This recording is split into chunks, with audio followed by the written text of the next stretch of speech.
생산과 소비를 시작하겠습니다. 저번 시간에 3차 인류혁명 세력과 3차 인류혁명 반발 세력을 살펴보았죠. 3차 인류혁명 세력은 시장지배 시대를 지지하는 사람이고 3차 인류혁명 반발 세력은 시장지배 시대 제도를 반대하는 사람이죠. 그 반발 세력은 처음에는 농업을 중심으로 한 신분이 높은 사람들이었다. 그 3차 인류혁명 1차 반발 세력으로 규정했죠. 두 번째는 일반 농민들이었다. 지주도 마찬가지죠. 왜 반발했냐? 이익 때문에 그러하죠. 충돌이 일어난다고 했죠. 농산물을 비싸게 팔아먹을 때 도시 시민들에게 또 도시 근로자들에게 반발 세력으로 등장하더라. 근데 그때쯤 되면 이제 좌파 인사들이 나타나죠. 또 다른 측면에서 3차 인류혁명 반발 세력이죠. 그 세력은 이제 도시 근로자들을 기반으로 세력을 키우는데 도시 근로자의 이익과 농민의 이익이 충돌하게 되죠. 그래요. 농산물을 보호무역하면 근로자들이 이익에 반하니까, 도시 근로자들이 이익에 반하니까, 그때 정통 좌파는 자유무역을 지지하죠. 왜? 비싸게 팔아먹는 걸 못마땅하게 생각하죠. 못마땅하게 생각한다는 거예요. 그리고 또 다른 이유는 뭔가요? 자유무역을 해야지 자기들의 세력이 커져서 세상을 뒤집을 수 있다. 이렇게 생각해서 자유무역을 지지해요. 오히려. 현시대 한국 좌파 인사들과는 생각이 굉장히 많이 다르죠. 그래요. 자유무역 제도는 국민성을 해소한다. 교류가 전 세계적으로 이루어지면 국가에 대한 애국심이 사라지게 된다. 공동체를 지켜야 된다는 생각이 사라진다. 공동체를 뒤집기 위해서는 공동체에 대한 애국심 이런 게 사라져야 되는 거죠. 자유무역은 이제 그런 역할을 하니까 지지해야 한다. 이런 거죠. 또 부르주아지와 프롤레타리아 사이의 적대를 극단까지 밀고 간다. 갈등이 심화된다. 사실이냐는 거예요. 틀린 말이죠. 한마디로 말해 상업 자유의 제도는 사회혁명을 촉진한다. 그렇기 때문에 나는 자유무역을 찬성한다. 그래, 좀 이상하죠. 그래서 마르크스가 세상 물정을 잘 모르고 한 말인 거예요. 그렇지 않다고 저번 시간에 설명했죠. 좀 더 자세히 보자는 거예요. 자유무역이 활발해지면 그래요. 발전하는 나라들이 등장하죠. 발전하는 것도 미개한 나라도 발전하게 되고 어느 정도. 하여간 뭐 그런 걸 떠나서 임금 격차가 크게 벌어지죠. 저번 시간에 언급했죠. 그러면 발전한 나라에 소속된 국민들은 오히려 국가에 대한 애국심이 생기잖아요.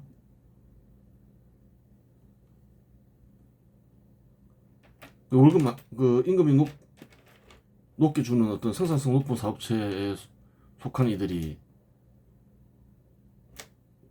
뭐 자기 회사를 파괴하려 하냐는 거예요. 그렇지 않다는 거예요.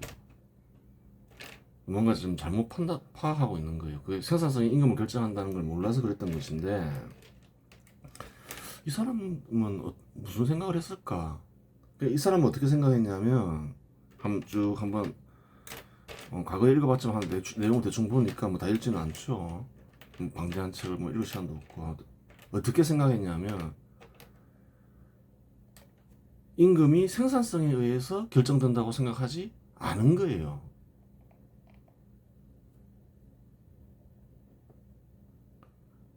그러니까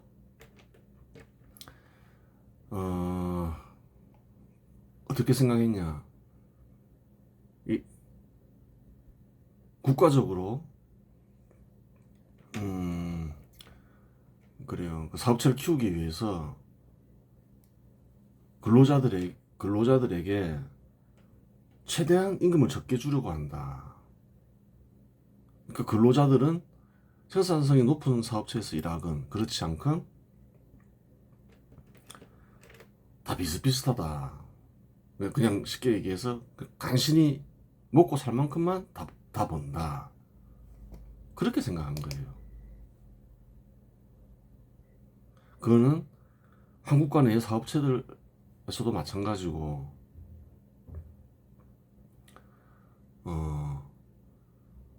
국가 단위로 가도 마찬가지라고 생각한 거예요. 다 비슷하게 산다, 근로자들은. 그래요. 따라서 이제 자유무역을 하게 되면, 이제 가난하게 사는 전 세계 근로자들이 연대해서 혁명을 일으키게 된다. 네, 이제 그런 생각을 했죠. 뭐 세계 정복을 꿈꿨던 모양이죠. 그래요. 크게 잘못 생각한 거예요. 생산성이 임금을 결정한다. 그 사실은 몰랐던 거죠. 생산성이 임금을 결정하니까 임금은 천차만별이 되는 거죠. 한국과 내에서 천차만별이 되고 국가별로도 천차만별이 되고. 그래요.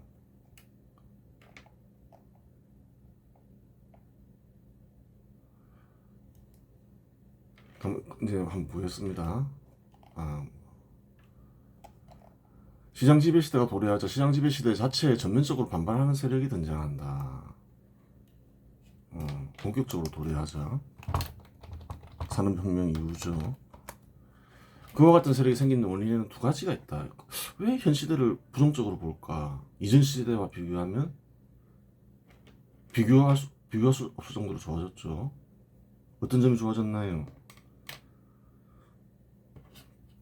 시장 지배 시대가 본격적으로 도래하면 절대 빈곤에서 벗어나죠. 또 신분 제도가 있을 때는 신분 높은 사람 또 관리들이 재산을 침탈하죠. 저번 시간에 설명했죠. 그런 게 사라지죠. 굉장히 좋아져요. 또 어떤가요? 능력에 따라서 좋은 직업을 가질 수 있죠. 과거가 같으면 신분이 높은 사람이나 가질 수 있는 직업을 가지게 되는 거예요. 또 자기가 유능하면 큰 재산을 만들 수도 있죠. 또 재산이 생기니까 누구나 재산 침탈을 받지 않고 재산을 키울 수 있으니까 재산이 여러 가지 긍정적인 역할을 하죠. 스스로 노후를 대비할 수도 있고 자녀에게 재산을 물려줌으로써 이전 세대보다 더 좋은 삶, 더 풍요로운 삶을 살게 할 수 있고. 근데 이와 같은 시대에 대해서 굉장히 거부감을 드러내는 사람들이 본격적으로 등장하죠. 그리고 이 시대를 파괴하려고 하죠. 이런 사람들이 왜 생기지? 한번 생각해 볼 필요가 있다는 거예요. 이전과는 다른 삶의 방식과 신분 변동에 따른 반발감이 첫 번째 원인이 된다. 그 삶의 방식과 신분 변동에 따른 반발감이 있다는 거예요. 현 시대 사람들은 필요한 것을 시장에서 구매하죠. 옛날 사람들은 자급자족했죠. 자급자족하는 게 선한 일이다 라고 생각하는 사람들이 있는 거예요. 한국 좌파 인사들도 그렇게 생각하는 측면이 있죠. 그래서 한국 대통령들 보면 좌파 정당의 대통령 출신 보면 그렇게 살지 않는다 치더라도 그 농촌에 내려가서 농사 짓는 모습을 꼭 보이잖아요. 농업 중심으로 자급자족해야 된다. 고대는 그렇게 살았죠. 현 시대의 삶의 방식이 싫은 거예요. 반발심이 있는 거예요. 그런 사람들이 제법 많다는 거죠. 자기 지지자들 생각해서 그렇게 행동하겠죠. 또 신분 변동에 따른 반발감이 있다는 거예요. 현 시대는 그래요. 그 신분이 고정되어 있지 않죠. 가난이도 부자가 될 수 있고 수완이 좋으면 그래요. 머리가 좋고 공부 열심히 하면 또 공직자가 될 수 있고 과거에 천하게 여겨지던 부모가 신분이었다 하더라도 그 신분제도가 폐지됐기 때문에 그런 일이 벌어지는 거죠. 근데 그런 것에 대한 반발심이 있는 거예요. 천한 사람은 항상 천하고 가난한 이는 항상 가난해야지 어떻게 저런 일이 벌어지나. 용인할 수 없다 이렇게 생각하는 사람들이 있는 거예요. 또 다른 원인은 고대부터 내려오던 생각과 정서가 원인이다. 이 두 가지 원인은 결합이 되어 작용하는 경우가 많다. 예를 들어 가난한 농민이 있는데 그 농민이 사업체 소유자가 되어 큰 재산을 얻어 떵떵거리며 사는 일이 생긴다. 같은 처지에 있었던 농민들이나 가난한 농민을 업신여기던 지식인들이나 신분이 높은 이들은 그러한 현상에 강한 반발심을 느낄 수 있다. 느끼기는 이들이 있는 거죠. 천한 신분은 계속 천한 신분이어야 하는데 천한 신분이 고귀한 신분이 되는 것이 못마땅한 것이다. 같은 처지에 있었던 농민들 같은 경우는 좀 덜한데 주로 그런 반발심은 주로 누구한테서 생기나요? 이게 노면을 빼는 게 좋겠죠. 과거에 신분이 높았던 사람,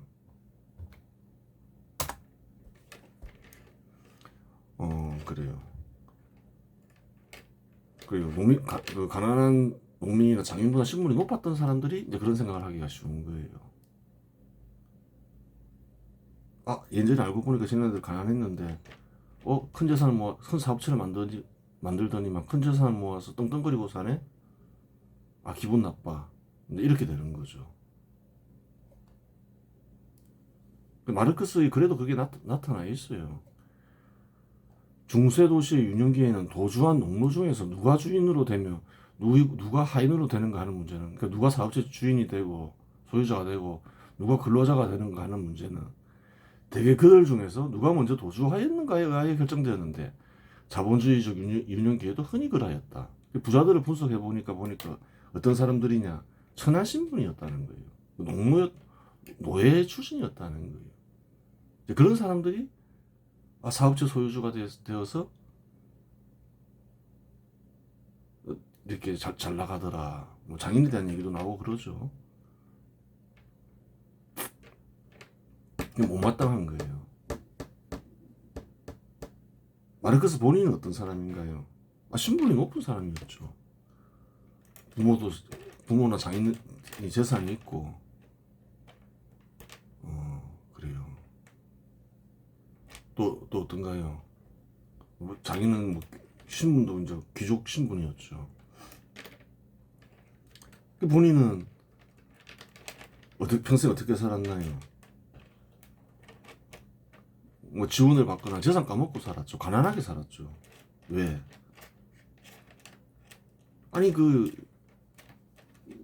가장이면 당연히 일을 해야 될 거 아니에요. 공장에 취업해서 일을 해서 돈을 벌든, 회사에 취업해서 돈을 벌든, 일을 하기 싫은 거죠. 자기는 신분이 높은 사람이라 생각하니까. 신분이 낮은 사람 밑에서 일하기가 싫은 거예요.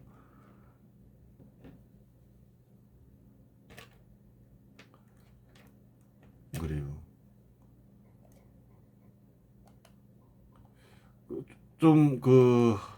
한국에도 좀 비슷한 현상이 없다고 전혀 볼 수는 없죠.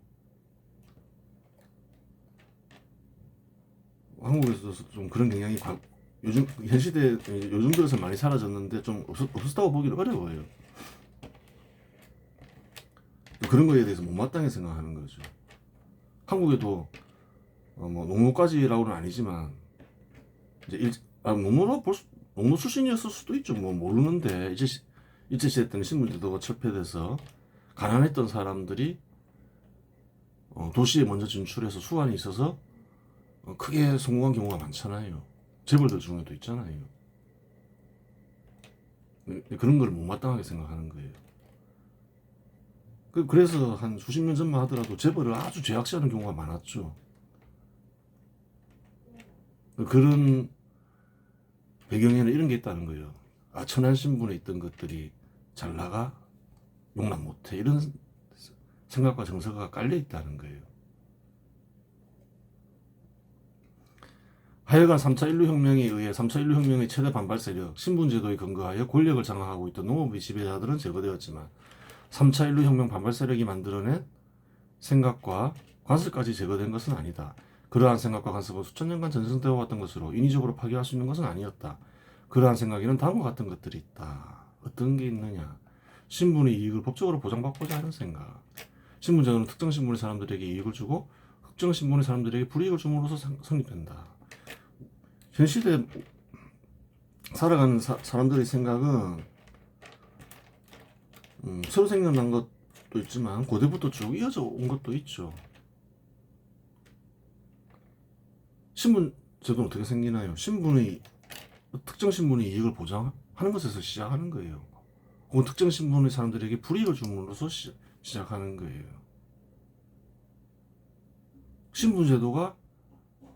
신분제도를 금지한다. 그러면 어떤 교육이 선행이 돼야 될까요?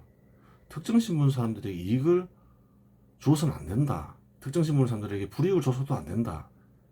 그것이 신분제도의 시작이다. 그게 금지돼야 된다. 그게 교육이 돼야 되는 거예요. 한국 사람들은 신분제도에 입각하는 생각을 하죠. 예를 들어서 건설 근로자의 임금이 올라가요. 힘들고 위험하니까 나라가 발전하면 어떤가요? 안 하려는 사람들이 있겠죠. 임금이 올라가요. 임금이 비싸지는 게 맞죠. 그럼 어떻게 하나요, 한국 사람들은? 아, 임금이 올라가네? 천한 것들이 돈 많이 벌어?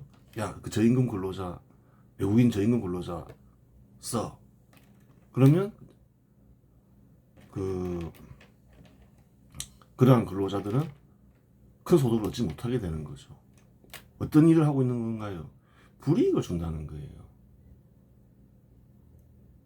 교육이 안 돼 있는 거죠. 아, 불이익을 주면 안 된다. 또 이익을 줘서도 안 된다. 한국 사람들은 그런 일을 많이 저지른다는 거예요. 부모 월급이 올라가네?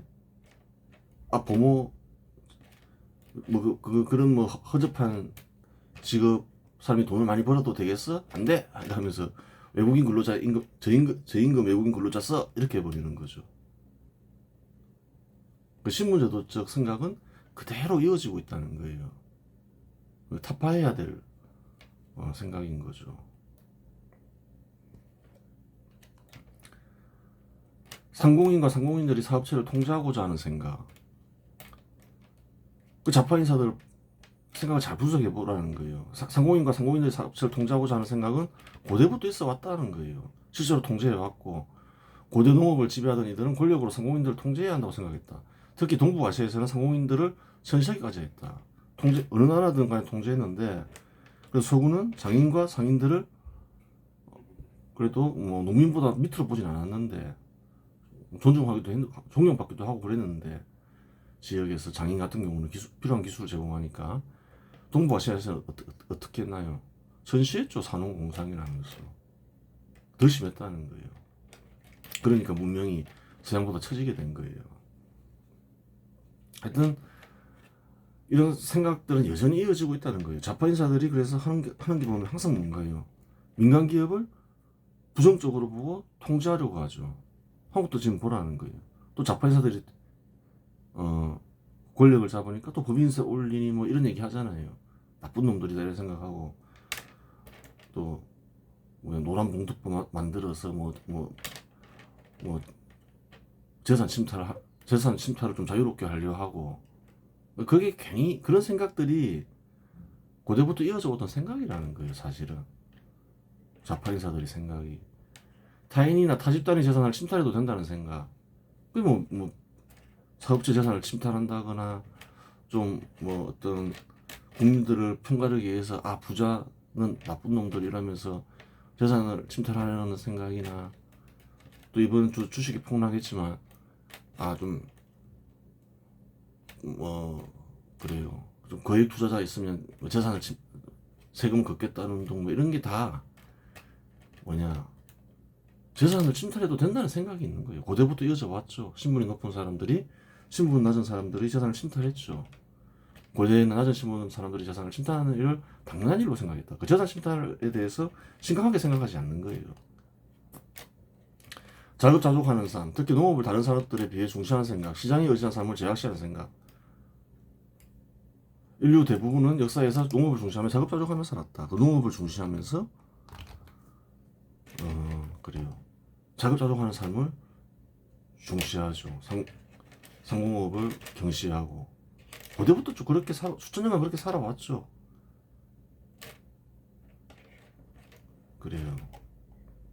좌파 인사들이 그런 생각이 강하죠. 아까도 얘기도 했죠. 민간 사업체를 정부보다 열등한 존재로 보거나 사악한 존재로 보는 생각. 그렇죠.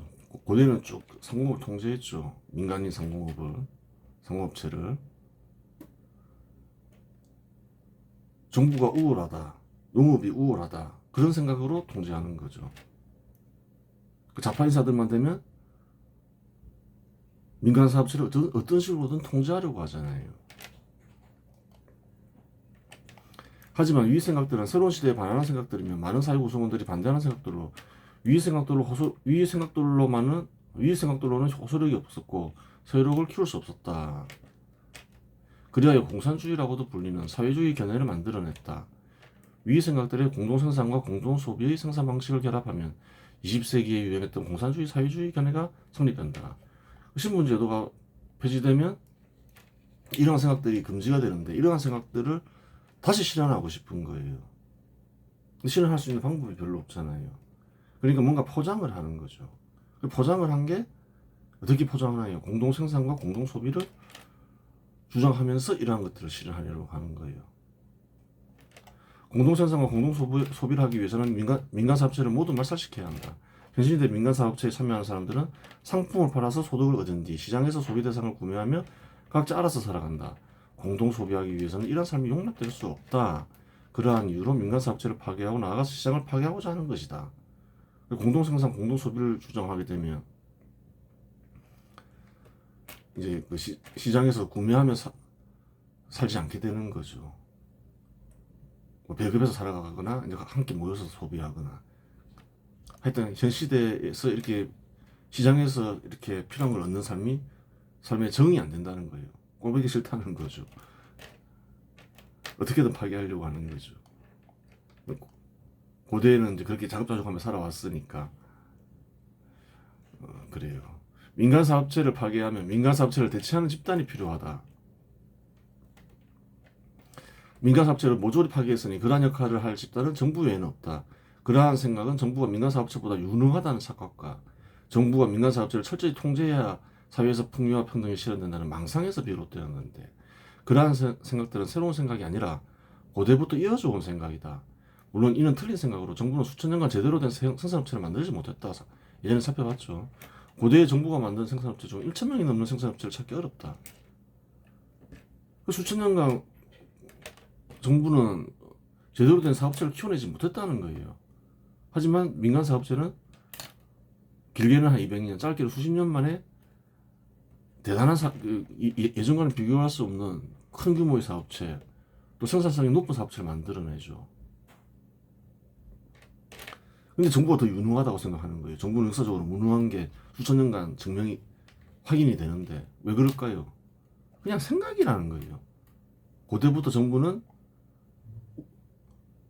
한국에도 있죠. 간주민비라고 우월한 존재이고 유능한 정부이다. 어떤 그런 생각이 있는 거예요. 유럽도 마찬가지라는 거예요. 그런 생각이 있는 거예요. 타파해야 될 생각인 거죠. 그렇기 때문에 정부가 그 시장을 다 없애고 이 공동생산, 공동소비하면서 정부가 주도해서 하면 된다. 정부가 유능하니까 생산도 훨씬 민간보다 잘 해낼 수 있을 것이다. 훨씬 풍요로운 삶을 살게 될 것이다. 이렇게 생각하는 거예요. 사업체 소유주는 대대손손 사업체 소유주이고 근로자는 대대손손 근로자라는 생각, 부자는 대대손손 부자이고 가난한 이는 대대손손 가난한이라는 생각은 고대부터 있었던 신분제도에 바탕한 생각이다. 사회주의를 신봉하는 이들은 계급에 따라 사회 구성원들이 편성되고 한번 계급에 편성되면 변할 수 없다고 생각하지만 이러한 생각은 현 시대를 잘못 이해한 데에서 비롯된 생각이다. 그런 게 아니다. 부익부 빈익빈 현 시대의 자포자들 보면 신분에 계급이 있다 이러고 이러지만 그게 안 그렇죠. 현 시대 성립 조건 중 핵심이 되는 조건이 신분제도 폐지이다. 아무리 잘 나가던 사업체도 지속적으로 적자를 내면 파산하고 흔히 확인할 수 있죠. 그와 같은 사업체를 소유한 이는 재산을 탕진하며 거지로 전락한다. 파산하면 거지 되는 거죠. 돈을 빼돌려놓지 않은 이상 재산을. 가난한 이도 기술을 가지고서 사회에 필요한 상품을 제공하며 한순간에 잘 나가는 사업체를 소유하면 천문학적인 소득을 얻을 수 있다. 그래요. 어느 시대건 간에 기술을 보유하고 있으면 장인 같은 경우에 큰 사업체를 일굴 수 있죠. 농민도 마찬가지죠. 앞에서 살펴봤지만 과거나 지금이나 마찬가지라는 거예요. 수완이 좋으면 큰 재산을 벌죠.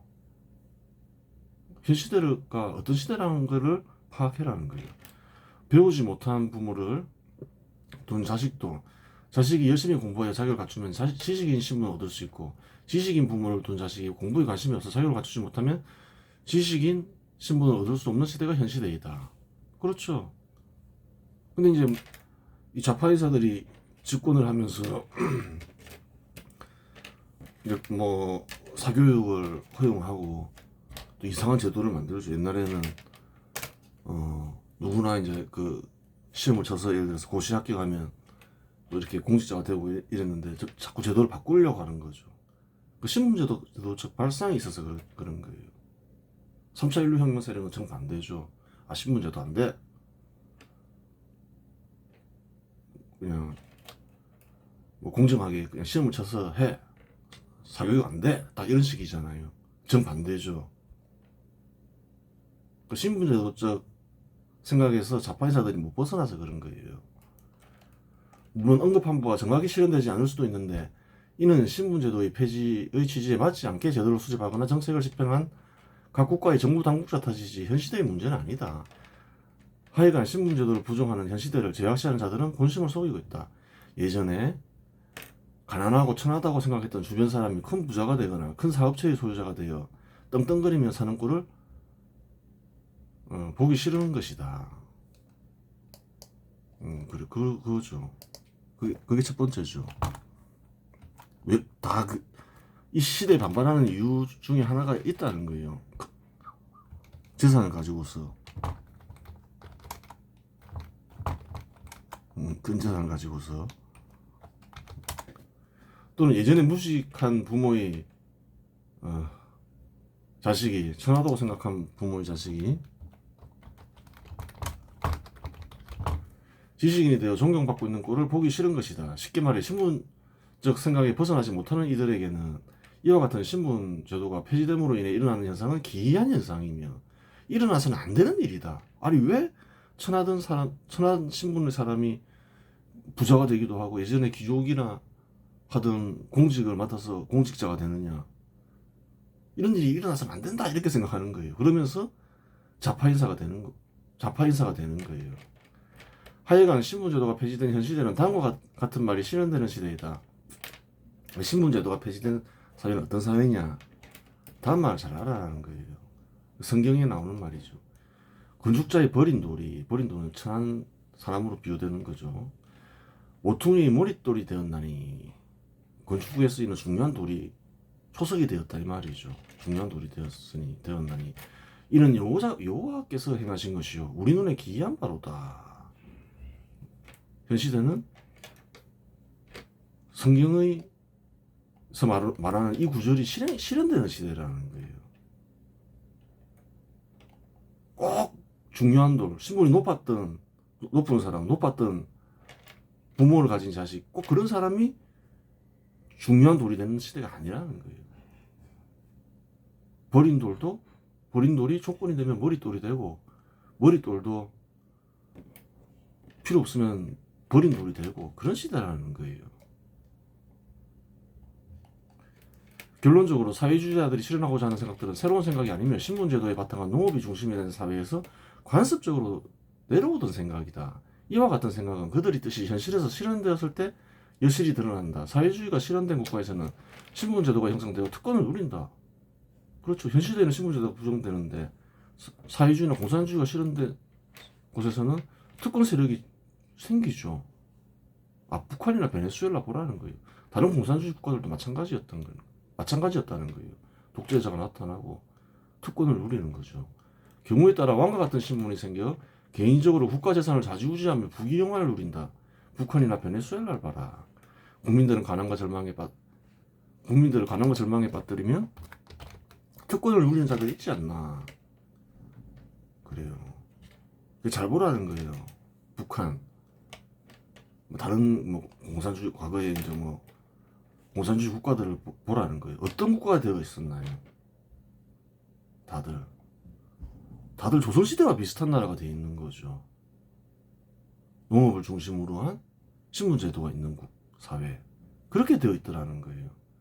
더 가난해지죠. 사람들이 굶어 죽고 이러죠. 그거는 또 이제 또 생산 방식을 공동 생산, 공동 소비로 바꿔서 그런 거죠. 실행하는 순간 고대 국가가 되어 있더라. 고대 신분제도가 있는 농업 국가가 되어 있더라. 왜? 간단한 거예요. 고대의 생각을 신분제도에 바탕한 농업이 중심이 형성된 생각을 실행했기 때문에 그냥 그대로 돌아가 버리게 된다는 거예요.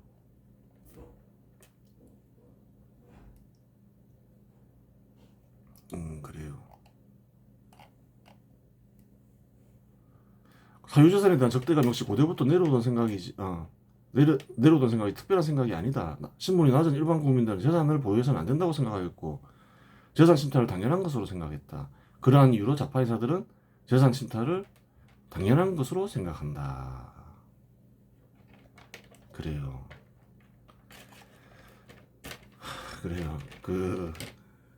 그렇게 생각하면 되는 거예요. 많은 사람들이 의문을 지니죠. 왜 공산주의 국가들은 다 파멸을 했을까? 왜 공산주의 사회주의만 선택하면 다 파멸을 할까? 왜 저렇게 가난할까? 농업 중심의 이상한 사회가 될까?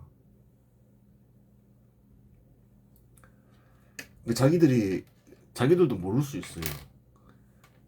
그대들이 실현하려고 했던 것은 고대 농경국가에서 신분제도가 있던 귀족들이 자기 신분을 유지하기 위해서 실현하려고 했던 생각들이다. 그대들은 그러한 생각들을 그냥 똑같이 말만 바꿔서 실현했을 뿐이다. 포장해서 실현했을 뿐이다. 그러니까 신분제도가 있는 농업 중심의 아주 가난한 국가들이 되어버린다. 그 생각들을 공동생산, 공동소비라는 말로 포장을 해서 말도 안 되는 그런 어떤 포장을 해서 실현했을 따름이다. 근데 공동생산, 공동소비 방식은 고대에 생산이 안 돼서 다 포기했던 정책이다. 더 나쁜 정책을 더했으니까 더 철저하게 파멸되는 것이다. 알고 있어라. 그렇게 되는 거예요. 이번 시간 여기서 마치겠습니다.